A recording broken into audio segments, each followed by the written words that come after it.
Death as a Programmable Disease, the Science of Transcendence. Rewriting the End, Biology, Belief, and the Blueprint of Immortality, Epigenetics, and the Death Code. The central dogma of biology once stated that DNA was fate. But that dogma has been shattered by the discovery of epigenetics, the science of how genes are expressed or silenced based on external and internal factors, such as diet, stress, thoughts, and environment. While we are born with a certain genetic blueprint, it is not the code, but the software that governs our destiny. Death, too, is written not just in genes, but in how those genes are interpreted. The genes responsible for aging, inflammation, immune response, and decay can be turned on or off. In other words, the death code is programmable.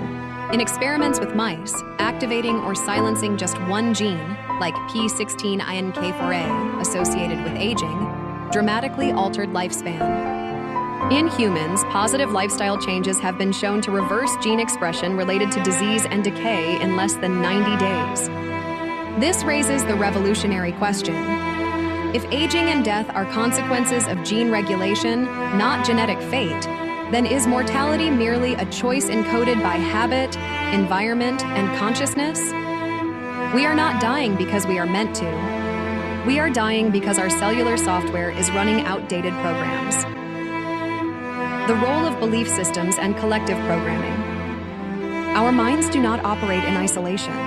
They function as transmitters and receivers of collective cultural programming. What we believe about life, death, pain, and destiny is not simply learned from personal experience.